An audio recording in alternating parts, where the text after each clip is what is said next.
Hey everyone, welcome to the KE Report, a daily editorial chatting with Craig Hemke. Craig is the founder and editor of TF Metals Report, and as always, we're talking precious metals and again, higher levels for gold. Gold is blown through that $3,000 level, now trading right around $3,150 on the futures. Quite frankly, gold continues to be very strong. We were having a debate off mic about the gold stocks and how many. I think there's a lot of stocks doing very well, but if you look at something like GDX and GDXJ, broadly the ETFs that hold gold stocks, it's not doing as well as I think a number of stocks that I think we can all point to in our portfolios, the larger caps and the mid tiers. A lot of the juniors are still lagging, but you know what? Money filters down to the juniors at the end of bull market runs, and I've even seen some juniors doing pretty well. So, Craig, what's your takeaway from this environment for the precious metals and the equities? Well, guys, I want to congratulate you on making it to the end of the first quarter. Let's start there. God, when we finished, go back to New Year's Eve, right? Getting ready for Dick Clark's Rockin' Eve, and where you're going to go out to have a party and everything. Spot gold finished New Year's Eve, 2606. 2606. I got to last as the first quarter ends of 3118. That's up nearly 20%. If we can just do that, replicate that each of the next three quarters, we'll finish the year at around 5,000. Okay, maybe that's asking too much, but it's been a hell of a quarter. And when we print the charts today, the monthly chart for gold, fantastic, and frankly in silver looks really good too. The quarterly chart, these really long-term charts that the big money looks at, just look fantastic. And we'll, again, hopefully we'll continue, at least go sideways, keep some positive momentum in the second quarter. But what a great start to the year. And regarding the shares, you're right. There's like this cloud that hangs over everybody depending upon what they own and when they bought it. If you'd bought certain stocks back, in November and December, you've made 50, 60, 80%, but if you bought the GDX 4.5 years ago, you're just now even. I wrote and concluded, I should say, the end of this year's macrocast, my annual forecast I write right around New Year's Eve with a study of the GDX, and where's it going? And I finally swore that off this year. I'm not going to do that anymore. My point, and I just reading directly from it, I said, my point here is simple. If you're going to invest in the mining sector in 2025, in bold letters, you must be selective and do your own homework. Simply buying an ETF or a name you recognize will not be a winning strategy. Instead, look for producing companies with responsible management that is effective at keeping all-in sustaining costs low with widening profit margins. Okay, do your homework. Okay, how well you do, it's also in this final paragraph, will solely depend upon the amount of work you're willing to put in. You're just going to be Stan Druckenmiller and buy Newmont, and we've talked about that for years. But if you want to do some work and look at things like, I don't know, pick them off, Lundin or Alamos, you're really, if you want to do some work, you're having a good year. So anyway, I'll just stop there. Well, Craig, I'll pick it up there. I think that's a great point because it's a stock picker's market, and you just brought up things like Dundee, or look at Lundin Gold, look at Alamos, look at Agnico Eagle, look at Kinross, look at IM Gold. Amazing charts, some of them hitting 52-week highs. But I think it's hard to ignore the fact that most generalist investors are going to judge any sector, doesn't matter what it is, by the ETF performance. And with Newmont and Barrick and some of the big boys being laggards, when you look at GDX, I just think it's too important of a point to ignore that in 2020, on that big run, when everybody got sucked in and a lot of people started buying mining stocks, the peak in the GDX was 45.78. Right now, as we're talking, it's 45.90. So it's doing a little better than before our pre-call banter, but it's 12 cents above where it was in 2020. The gold price is at $1,000. When you look back in time at GDX, it got up to $66.98 on 2011. That was at 1923 gold. So $66 right now, the GDX can't even get above, barely. It's just today getting above the 2020 peak. And we've added $1,000 on since then and 2,000 on since the prior peak. I think a lot of people, if we took a time machine back and told them gold was at 3,000, would have expected GDX to be at $70, $80.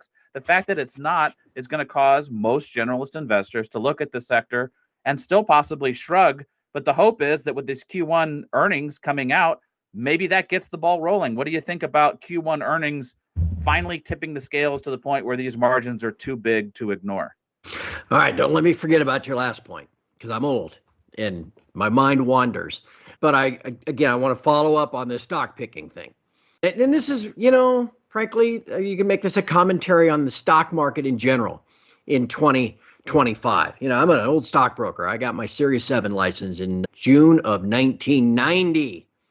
So I like to think, do your homework or have somebody do some homework for you. You guys know all kinds of newsletter writers. I'm sure everybody listening to us knows really smart people that really know how to read, a drill report and all that kind of stuff. Listen, pay for that information so you own the right stocks. The problem is everybody's lazy. They just want to buy themselves an ETF, and put it in their portfolio. Well, here's the problem with the GDX. Even though Agnico Eagle is now the largest gold producer by market cap, barely above Newmont, it's still not the top holding for the GDX. Most recent thing I can see, I'm looking at it right now, Newmont 11.7%. Go down the list, Barrick 7.25%. So when roughly 20% mega cap, large cap gold miners that can't seem to control their costs and thus never have widening profit margins, well, there's a problem.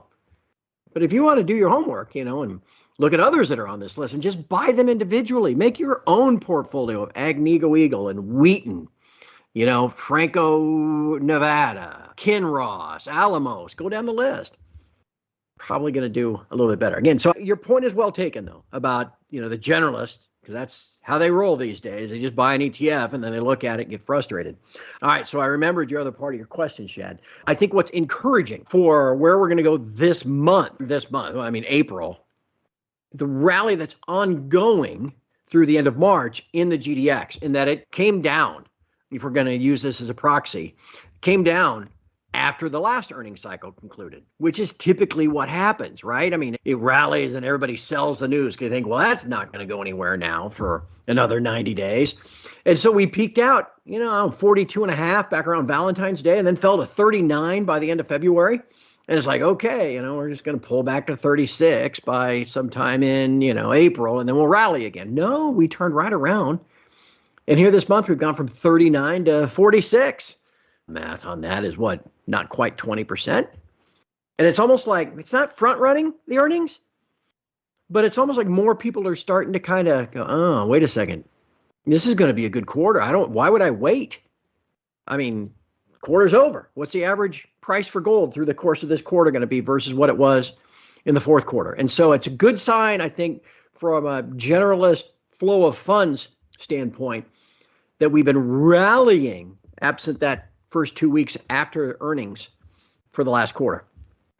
Craig, do you think it's also the fact that, look, markets are way down? That whole concept that we've talked about, the one universal chart, it's not playing out this year, that's for sure. Markets, S&P down 5% this year, around 10% just from late February.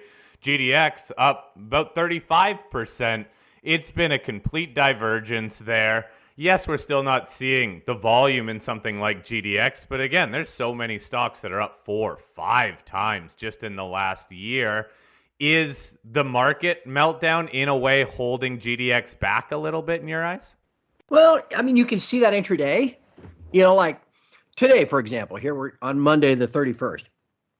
Right at the stock market open, S&P barfed up about 50 or 60 points and hit its lows of the day within the first 15 minutes. And the GDX did the same. It actually opened 50 cents higher in the very first minute and then fell $1.50 in the next 15 minutes. So as stocks were going down, it was leading to liquidations in the precious metals, which led to then just this dumping of the mining shares. Well, then 15 minutes later, from 9:45 to 10 Eastern, it came back a full point. So yeah, no doubt, volatility of stonks in general, intraday, has an impact on the mining shares. But in terms of doing better versus the overall market this year, again, it's a function of whatever's going on in gold and silver too, for that matter. Under the excuse of these tariff fears, there has been an extraordinary amount of gold that is either flown across or shipped across or whatever from London through Switzerland into the US. Same thing for silver. I've monitored the inflows into the COMEX vaults of silver for the last 3 weeks. And then net inflows is north of 45 million ounces. That's how much has come in versus what's gone out. So there's this huge demand, huge shifting of physical silver and physical gold into the US.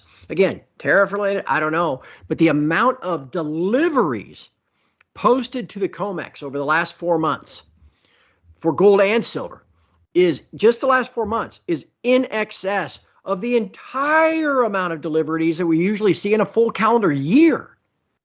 So there's a lot going on behind the scenes. I don't think we can just lay at the feet of tariffs or whatever, you might hear on, Bloomberg or BNN or something.